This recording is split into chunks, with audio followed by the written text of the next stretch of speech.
Oh, it's all good. Thank you so much. And thanks, Paige, for asking me to train. It's so funny because I actually get really excited to train on this topic because, like I said, I've built my business primarily from trade shows. Very early on in my business, I didn't have like I had a core group of people that did support me in my business, and they bought like the one time, but nobody wanted to host for me. Like I was kind of, my network was kind of those people that would like, I'll buy like one or two things, but like I'm not hosting. Like, so I didn't book very many parties from my launches, and I had really successful launches, but then it was just like, well, dang, now what? Like, so, and I know some people come across this, and so it is a really amazing way to branch out and to meet new people and people you don't know about. And for me, I mean, I don't know if this is you, but for me, it was way easier to not care about what strangers thought of me than it was my network. And so this was kind of my way to get around that or whatnot. So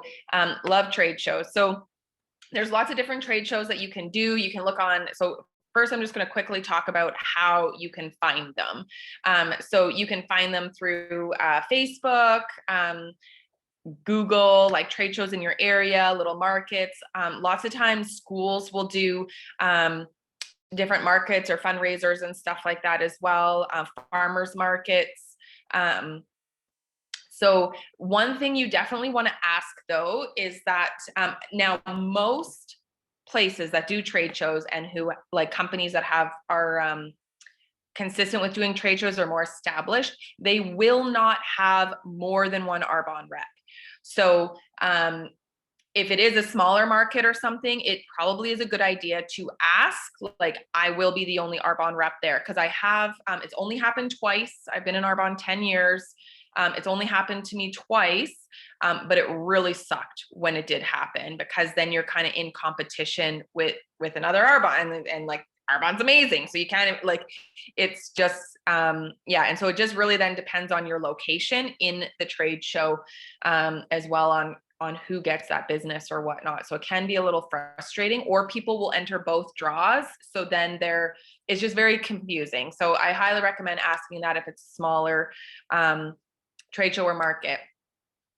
So you will ask that. They can range anywhere, you guys, from $5 to, I'm going to be really honest, some of the huge wedding trade shows that I've done, they're like $1,500 to do, like for, but we'll generally split them up for between a few girls on our team and all share it. If you are sharing, I recommend full days.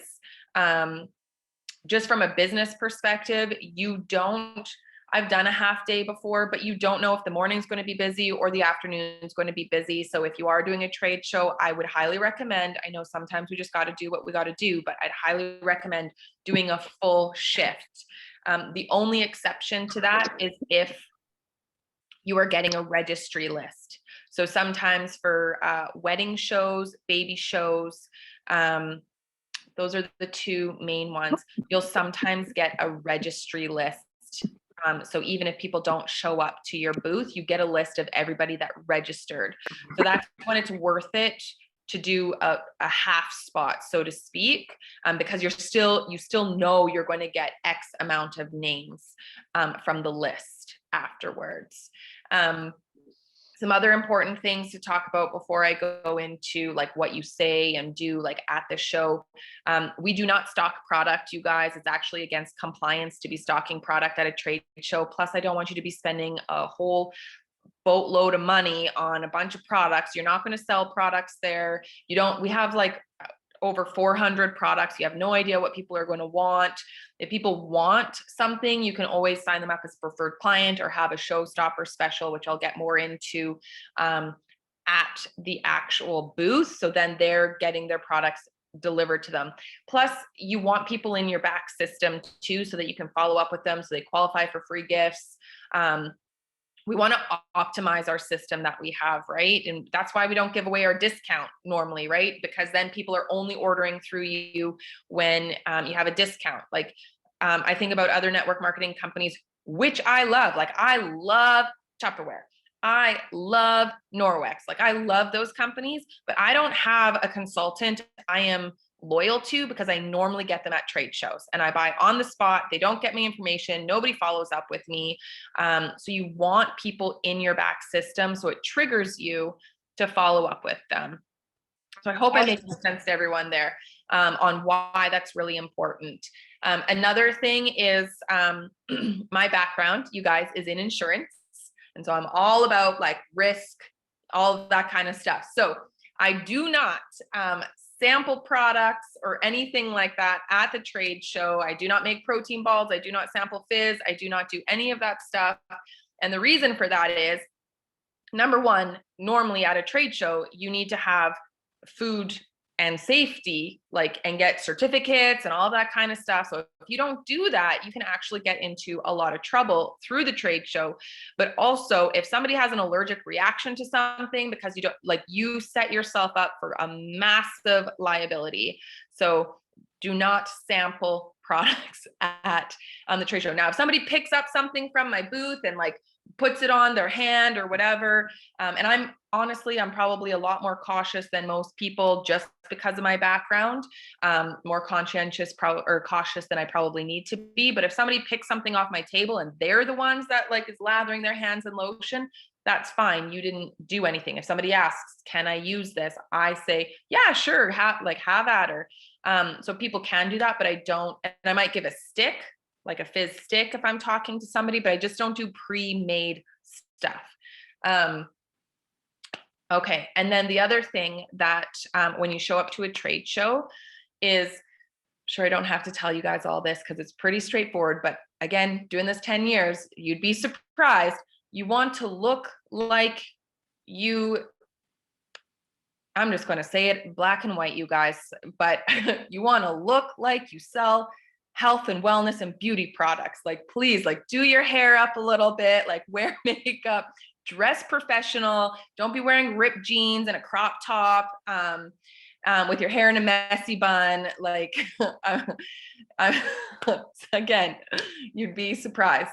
So make sure that you look like you are an Arbonne consultant and you represent the brand accordingly. We're a prestigious brand, you guys. And don't get me wrong, like my in-person events, like sometimes I'm like, hey, everyone show up in their pajamas and like it's fun and it's themed and all of that kind of stuff. But you're in a setting where you don't know people's backgrounds. You don't know where they come from. There's a smorgasbord of people. And so you just want to really look professional when you go. And I'm not saying full on business, but like you want to be put together, and depending on the market will depend on how I dress. So if I'm doing like a wedding trade show, I will dress up more, like black jeans with a really nice top and like a cardigan or sweater or blazer, whatever's in style. I don't even know what's in style these days. I'm going to be honest with COVID, but like something more professional. And then if I'm doing more of a farmer's market or something like that, I might just wear jeans with a really nice t-shirt, like tucked in the front with some nice jewelry or whatnot.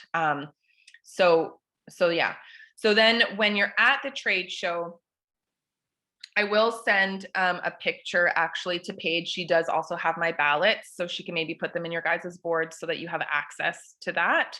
But I keep my display really simple now after COVID. I used to bring like everything, but it's too much. It's really overwhelming. Things have changed since COVID. So I literally will do like 1 6 or 8 foot table. I get a black tablecloth from Walmart. It's a tax write-off. You can reuse it over and over again. If you go to conference, I love their table runners as well. They're normally green. They're like $11. So you can pick that up, but don't get caught up in your display either. Like, you don't have to have everything. I started with a black tablecloth. That's it. I built up my display over the years, and I'd use the 40% off coupon from Michael's, and I would just go into the store a couple of times, like in order to build up my stuff. So I don't want you to get too caught up on the stuff. And I just display now our core product line. So I display our Age Well. I probably would put our new line on as well. and then the makeup and the 30 days to healthy living. And that's really all that I have on the table. Make it look really nice. I got some fake flowers from the dollar store. Some like charger plates, depending on the dollar store, you can get nice looking ones, or again, you can go to Michael's and use that 40% off coupon type thing. It's also actually like, if you know somebody on your team does a lot of trade shows, that's a great incentive to do as well. You can give them an incentive of XYZ or whatever, and then maybe get them something for their trade show display if you know they do a lot of trade shows. So I've always worked with my uplines, honestly, in building my business, and been like, hey, like, I don't wear a lot of jewelry. Get me a gift card so that I can put it back into my business to build my business. So don't be afraid to be to do that. I hope that's okay with all the other VPs, but that's what I do. Because if I can help somebody build their business bigger and better, that's going to empower their family, and they would prefer that, then I'm all for that. So that's with the display. Then I normally have a draw box or a ballot box. You can just use a gift bag. You can use a clear vase. Again, you don't need to get caught up on the details. If you do use a clear vase, hot tip, you want to take a few ballots and scribble fake names on them and fold them up and put them into your vase, because people want to enter things that other people have entered. If it's empty, nobody wants to be the first one. So I put like 5 in there and I just chuck them in there. And then people want to enter because they're like, ooh, other people are entering, right? So that's what you'll do there. You can have a little sign. Again, you don't need to get caught up on it, on enter to win or something like that. If you want to, my table got progressively better, but again, you don't have to have everything. I get frustrated when people think they need to have everything in order to get going, and then you're eventually going to have everything. That's really the way that I look at it. Right. And I think that spells true with everything in this business. So, then what you're going to do is you're going to make sure when you're at the trade show, you stand in front of your table. So all you introverts out there, I'm going to challenge you to stand in front of your table. And if there's a group of you, sometimes there's not space for all 3 of you. It's a little like a tacky, it feels scary to people to come up to the booth. So then you do rotations, right? You'll have someone out there for a while. Make sure you trade sides. Sometimes one corner of the table is like on a corner and it gets way more traffic. So if you're doing this with somebody, which is a lot of fun when you do it with somebody, you want to make sure that you're trading spaces and stuff, because you want it, like, you both paid an equal amount to be there. You want to make sure that everybody's getting an equal opportunity there and trading out and stuff like that. Then you're going to also, when people come up, you can say hi, and you're going to have people that just run past you, and that's okay. Those are your practice people.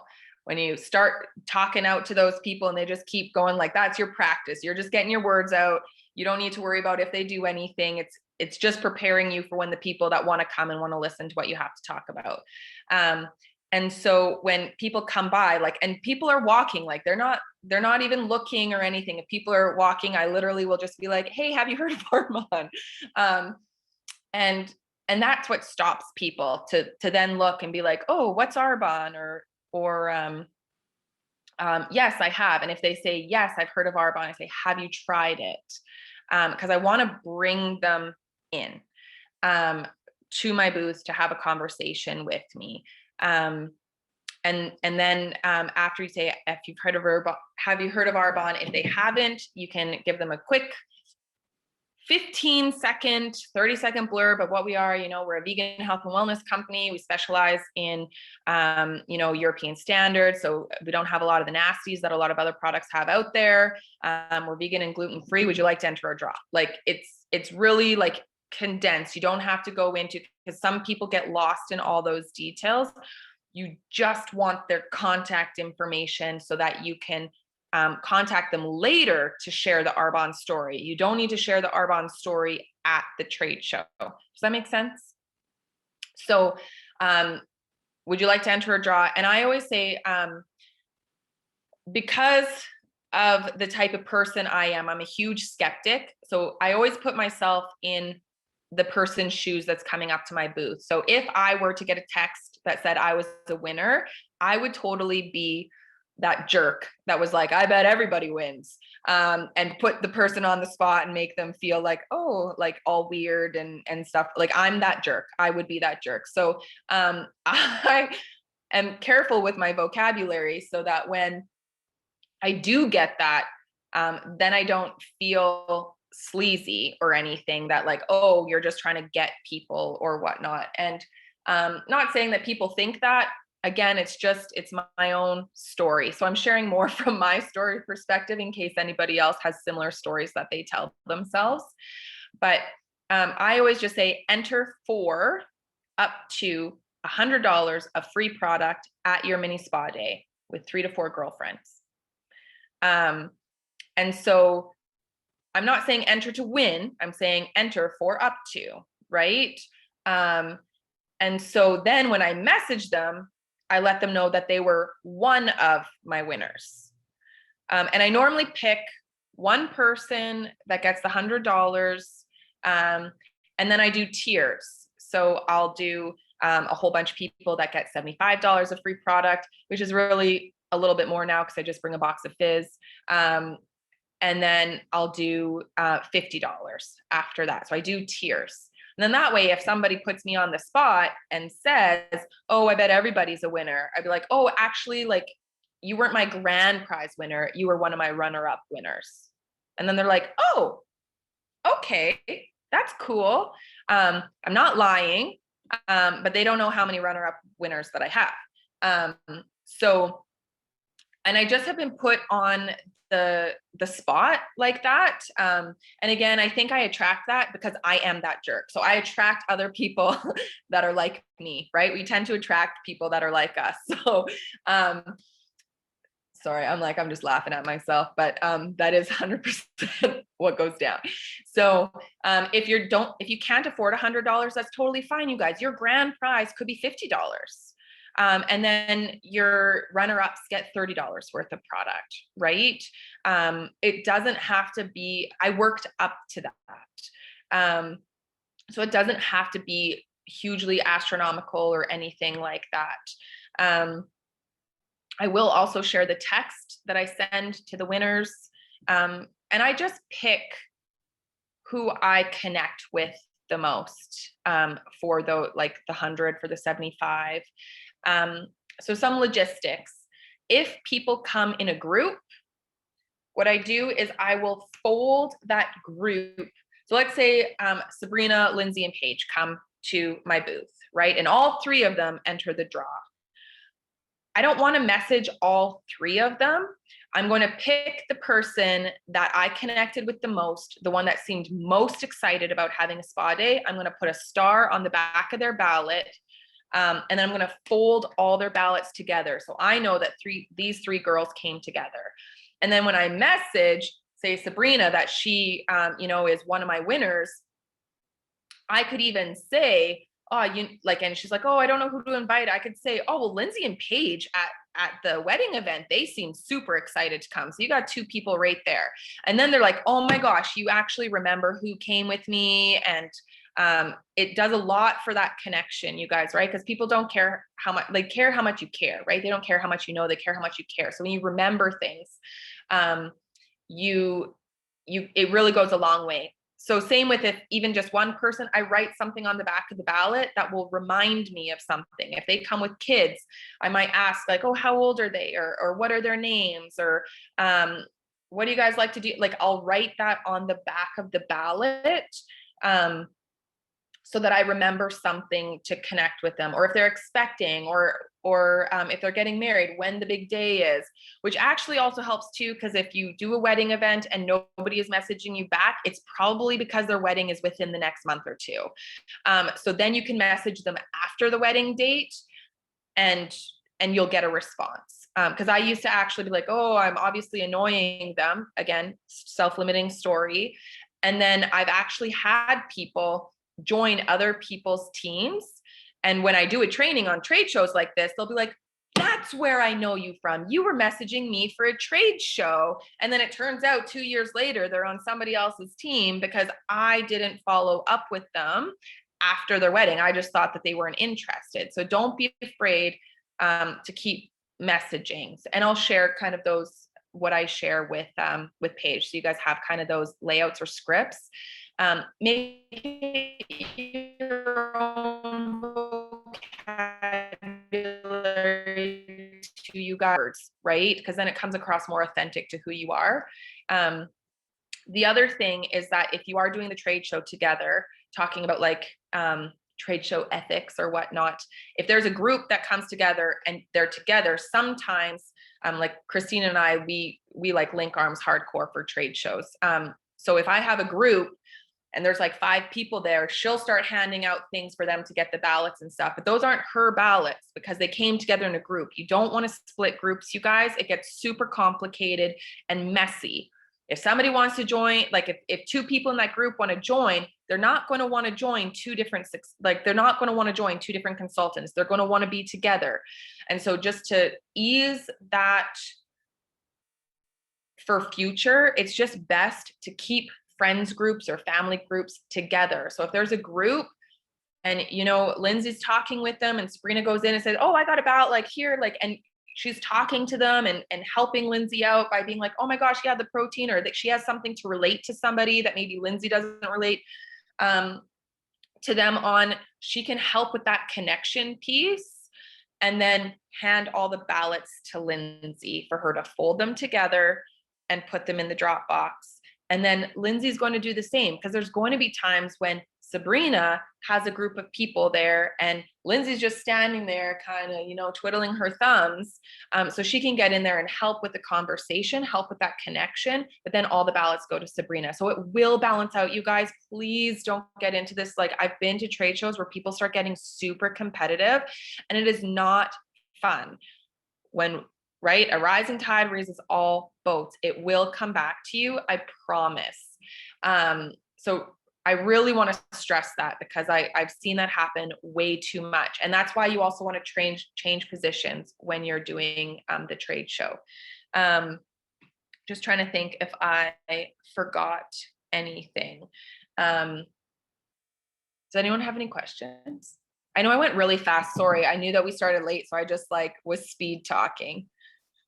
Amber, I think that was spot on. I think that was really honestly like everything you need to know in a nutshell. And obviously, I remember doing so many of these trade shows and just some of those tips you were sharing, or a lot of those tips, I was like, oh, right. Yes, I remember doing it like that. And making notes on like each person that entered the draw, or making a mental note and like writing it somewhere so you wouldn't forget in your follow-up to know that maybe they mentioned to you that, you know, they have a couple kids or whatever the situation is, something that will trigger your memory to be able to drum up that conversation with them. But you guys, I remember doing trade shows, like especially this time of year, little Christmas markets, they're everywhere. But I also went to local gyms and I would set up in the entryway of local gyms. So again, I didn't sample anything. Like I didn't make the pre-workouts, or I wasn't sampling fizz in the gym, but I would give them, you know, a fizz stick if they were giving me their information and I could follow up with them and all of that. But again, pick atmospheres where you know you're going to meet like-minded people, right? So it doesn't, like, you could do it at a spa, right? You could do it at your hairdressers. You could really do it anywhere. But the markets that are like $50 for a table, I don't know, Amber, if you would agree with that. I love those little small markets like that. Oh, totally. Like I did a vegan one here in Calgary, and it was really great. And actually I thought of a few other tips and stuff too. Like if somebody comes up and if they say they don't want to enter the draw, you can ask them if they would want to try a demo set. Or so, but I always get their information and I just write on the back that they want samples or a demo set or something like that. Because that's another way that you can reach out to them, even if they don't want to enter the draw. You can also, I do not bring a lot of samples. I don't want to be handing out samples willy-nilly or anything. I want to get their information. If I give samples, I want to get their information. And I normally say, because the truth is, if someone's not willing to give you that information, that sample is probably going in a bottom drawer or throw it in their back seat and they're never using it anyways. And they're an investment, right? Like one of those sample packs is $3 or $3.50 or something like that. So normally when I give a sample, I ask for their information and I just say, hey, if I give this to you, would you try it? And then I talk like it's normal. Like some people get weird and they'll be like, if it's okay with you, can I grab your number? Well, now you've made it weird, because why wouldn't it be okay, right? You just gave them a sample. Like, instead of being something like, okay, so let me jot down your number because I'm going to follow up with you to show you how to use it and just make sure that everything's going okay, so I can help you through. I want you to have the best experience possible. So that's very much like, oh yeah, that makes sense. But if you say like, if you don't mind, or if you don't think it's weird, well, now it's weird. I will get that. And if somebody says, oh, I don't want to give you my number, I'll ask if they're comfortable to connect with me on social media. Because now with social media, I find that a lot of people will connect that way. And I'm okay with that. That's a personal choice. But if someone's not willing to give me anything, I just say, oh, shucks, like, you know what? I just don't feel right. I just ethically don't feel right giving you the sample without being able to have the opportunity to properly tell you how to use it to have the best experience. I wouldn't be doing my job, and that just doesn't sit right with me. And most, like, it literally barely ever happens. I think it's happened to me twice in 10 years that somebody didn't want to give me their number. But don't be afraid to say that stuff. You guys are a business owner, right? Like, it's okay to say those things, and it's okay to have those boundaries, so to speak. But yeah, I always try to get their information. Otherwise, you're just going to be throwing away money. Yeah, I don't know how many times I learned the hard way with that too, Amber. I was like, dang, I gave it like whatever 100 samples and had like barely any contact info for anybody, you know. But at the end of the day, give them a business card too. If Yes. they're not giving you anything, give them a business card. Say thanks so much for coming by your booth and checking it out, right? Totally. We'll get into some of those questions. I see Marianne has a question. Go ahead and unmute Marianne if you'd like. Hey, Amber. Yeah, you kind of touched on it a little bit. I think the question that I have is that a lot of the markets, people are coming in there because they want to like pick up and buy something. Do you know what I mean? Like if you're going to a farmer's market, you're going there with a bag, you're shopping. And so you've kind of touched on that, like standing in front of the table. And do you find that you're running into those issues when you're at those trade shows? If somebody wants to buy something, thank you so much, because that was something I was going to come back to. So if somebody wants to buy something, our shipping is on 3 to 5 business days. Like sometimes I get stuff in less than those 3 days. So I honestly will do a showstopper special of like, I might use one of my host coupons and give them like the whatever the math works out to be right now, $450 worth of product, and they get that discount and free shipping and all that good stuff. So I might use one of those coupons, or if there's a sale that month, I might use something like that as a showstopper special to entice them to buy. But I'll just pull it up on my phone and place their order right then and there, for them to fill it out and order that. And then it's getting to them in 3 to 5 days. And if people do say, anytime somebody says, oh, shucks, like I really want to buy a mascara or something like that, I honestly just say, oh, like, you know, we have over 400 products. It's impossible for me to know what people are going to want. And it's just impossible for me to stock here, but it's only 3 to 5 business days. And the truth of the matter is, most people that do want to just pick up one thing, a mascara or something like that, they have a consultant. And so I don't really feel bad about that either, because I know for me, I want my preferred clients to continue shopping through me. And so I want those people to continue shopping through their consultants, and not just ordering from myself, because that's taking business away from somebody that probably does follow up with them and give customer service and all of this kind of stuff too, right? So I just look at it as the people that are meant to be will be okay with it shipping to them. I hope did that answer your question? That makes sense, Amber. And honestly, you guys, I have done it all different ways, as I'm sure Amber has. I have done it where I've cellophane wrapped, you know, different and I put like discount prices on them, or like, what we can do for a preferred client or whatever. And I've brought different packages to sell. And it's so often that I miss like what they want. So what I put out there, and I actually wrapped and got all ready, that's not what sold that day. And I'm like, son of a, right? And so I feel like it is very hard to hit exactly with what they want. So I totally agree with Amber. And I mean, maybe if you want to have a couple boxes of fizz on hand, as that would be our top SKU seller, but really, again, I wouldn't pack a ton because I like Amber's ideas better for sure, right? Yeah. So I think that's the best way to do it. Totally. The market's closer to Christmas. Yeah. I did not say this, like I did not say it. It's definitely a little bit against compliance, but the ones that are like literally within a week or something, I will have like some mascaras, sheet masks, like stocking stuffer kind of stuff, and the fizz. I might have a few of those extra boxes, but I don't bring a lot of it. And it's things that I use or I use as gifts for my parties, because just like Sabrina, I have totally done all of that. And then I ended up with so much product. I put out so much money. And then now I have all this product at my house that I'm trying to get rid of, which is just stressful. So yeah, I definitely agree with you there. Oh, do you write on the back after they leave your booth? How do you respectfully do it? I often, I'll often, like, it's basically as soon as they turn their back, I'll start writing on it. Like other people, when they're coming up, they normally can see me writing on it. Sometimes I'll tuck it to write later if there's like a big lineup. Sometimes I don't get to write very much because it's so busy that I'll just write something really quick. And sometimes I don't write anything, like if it's really busy. So again, I try to, but sometimes you don't, like, it's not always perfect, right? So again, don't get caught up in it looking perfect or anything like that. There are some times where I look and there's like absolutely nothing. If anybody gives me weird vibes, I will write DNC on the back of the ballot, do not call. And I just will not call them. Like if I get a weird vibe or like something, just like my spidey senses is just like, I don't do that. You can also Google Maps, Street View, people's addresses when they send them to you. And if it looks like, if it looks like, you know, there's like cars in the front lawn or like, you know, just crazy stuff. I've done this a long time, you guys. I make up an excuse like a family and I just don't go.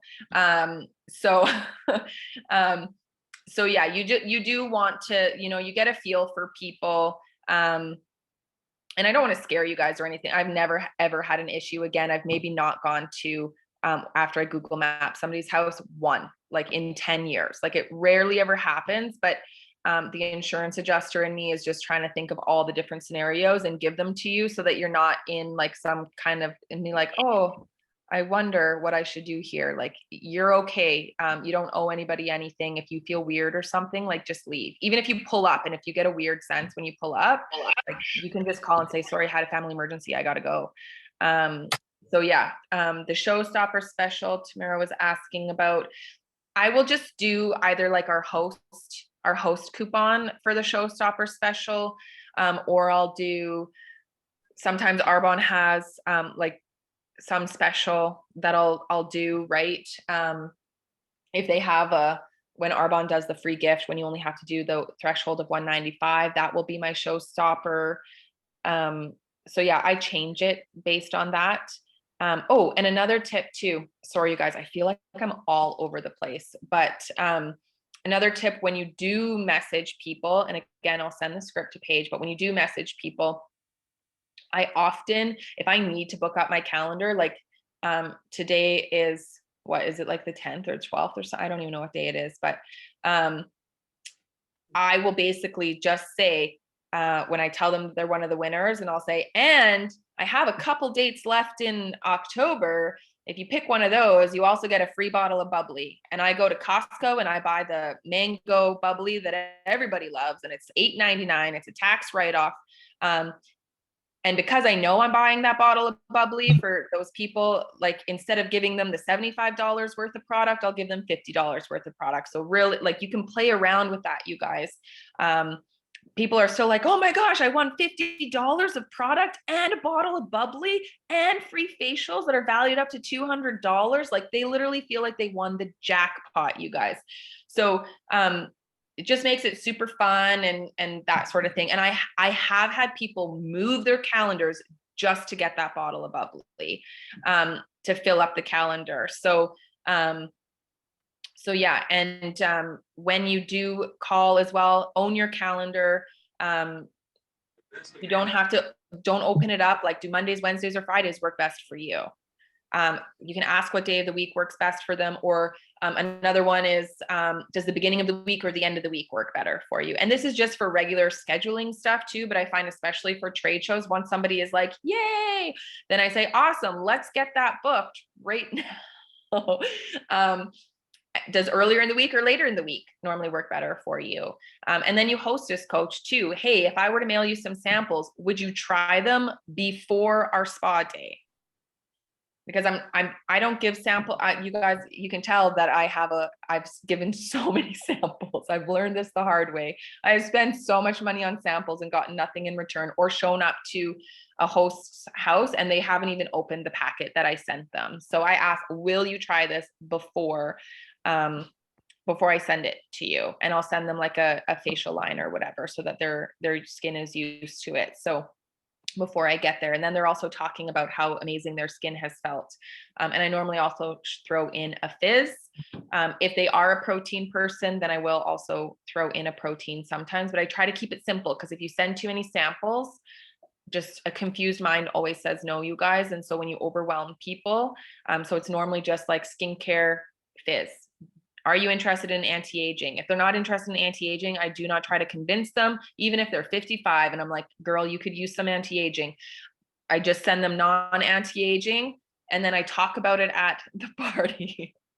I'm a little feisty today, you guys. I've had an interesting day, but so yeah. And now I feel like I'm rambling. So I think that's everything, if nobody has any other questions, because the texting script, you guys will kind of get a feel for that as well.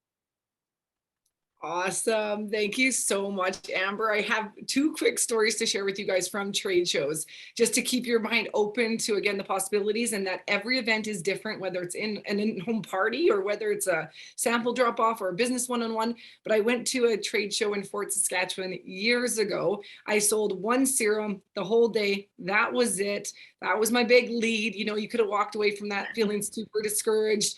It turned into that same client that ordered that serum spent $1,000 just a week later on Arbonne products for her and her sister.